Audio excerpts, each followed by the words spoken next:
I have genuinely great news. The best of news. But first, I'm in a forest right now, and that's extremely positive as well. Because the last few days I have been deprived. And the reason why I've been deprived is because the place where I've come is my hometown. And I'm staying with my family, my mom, my stepdad, and my little brother. Spending a lot of time at my Nana's house as well. And so I'm in my hometown, and I love the people here. Some of my favorite people are here.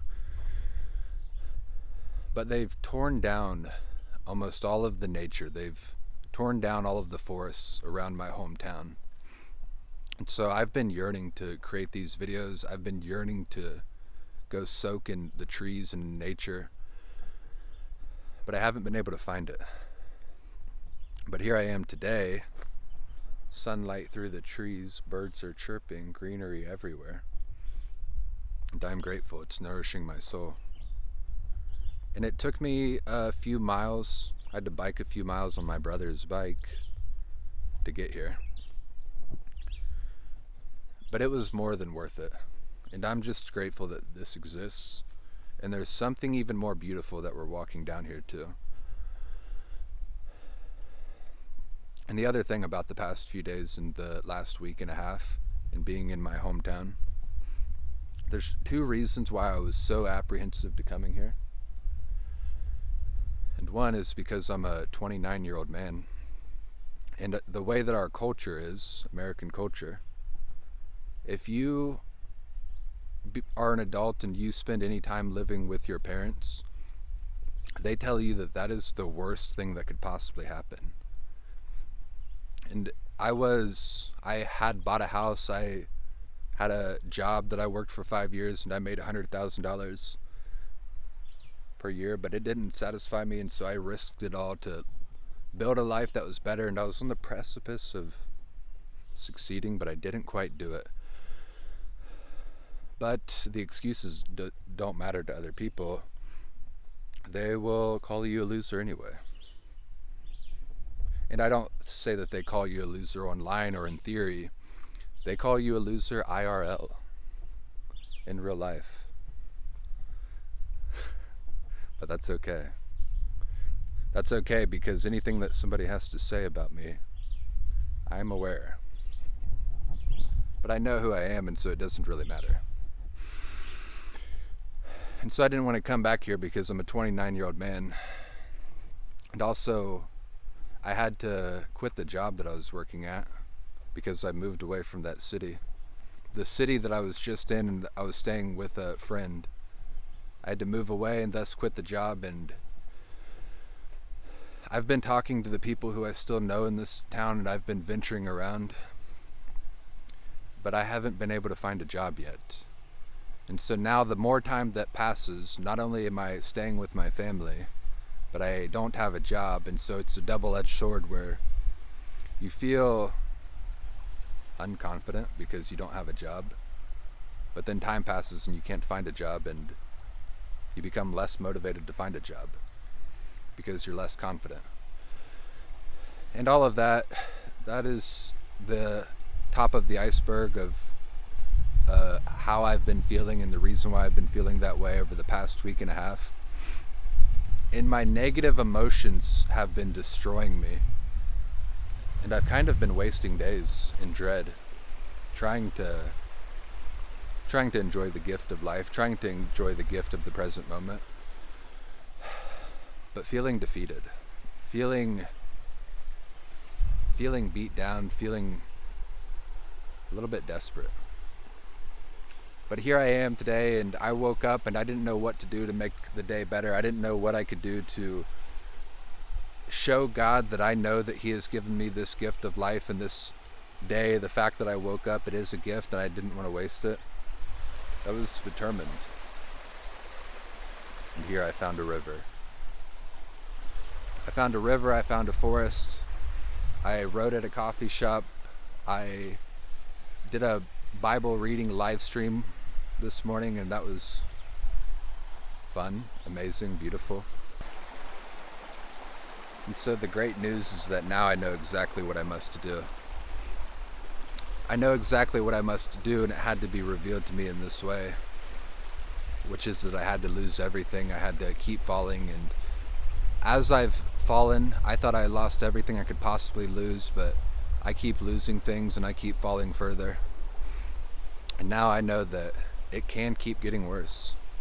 I'm not at rock bottom because it can keep getting worse, and there's only one person that can help me. And over the past few months, past 2 years really, there's been a running theme in my videos and a running theme in my life, which is that I need help. I need help. I've always tried to do everything on my own. I've had issues trusting people. I've had a lone wolf mentality, always try to do everything on my own. It doesn't work.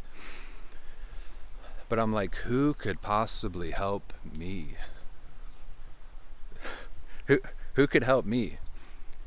Because the situation is too bleak. And not only is it too bleak, if you pursue a calling from God, other people inherently can't understand it. And they might even say what you're pursuing isn't from God. And so they can't help you because they don't understand you. They don't understand what you're doing or why. And that is a lonely place to be. But I've realized that there's one person, a very mysterious figure that could help me. And it is my only option.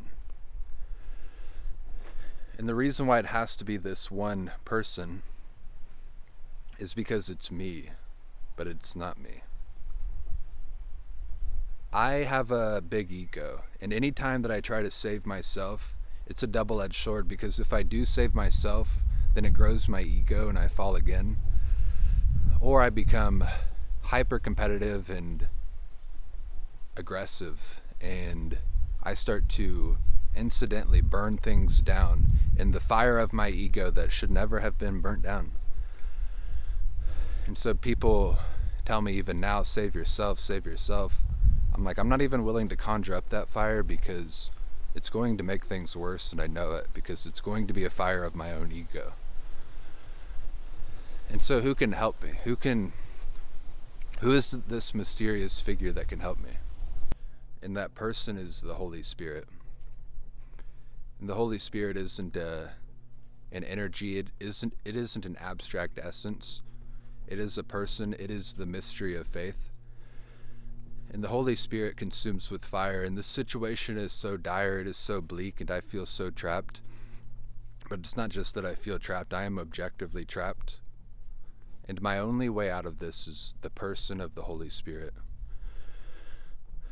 The one that convicts with fire. I need that fire to consume me, because it is intensity that I need to get out of this situation. It is a fire that I need to get out of this situation, but it can't be my own fire. My own fire will make it worse. It has to be the fire of God. And so all that I need to do is live in a way that the Holy Spirit can find home in me, that the Holy Spirit can dwell in me. And so I'm walking around in nature. I'm in a beautiful forest. I see that the day that I've been given is a gift, and no more can I waste any days. And people are going to judge me, people are going to tear me down, but despite all of that, there is a day ahead. And I know that the Holy Spirit is a person. I know that the Holy Spirit redeems, because He's done it several times before in my life. He does it all the time, even when I didn't know it explicitly. I've been in the worst situations, the most dire situations possible. I shouldn't have made it out. I probably shouldn't have even made it out alive, but here I am. And that's why I've been documenting my life, even if I didn't know it. And I said it before, this homelessness, this despair, this adversity, this struggle, this suffering, it isn't going to end in death. This is for the glory of God. And so now there is a day ahead. And this day, this moment is a gift that God has given me and given all of us. And it is all that we have, and it is all that we need. And I will be grateful.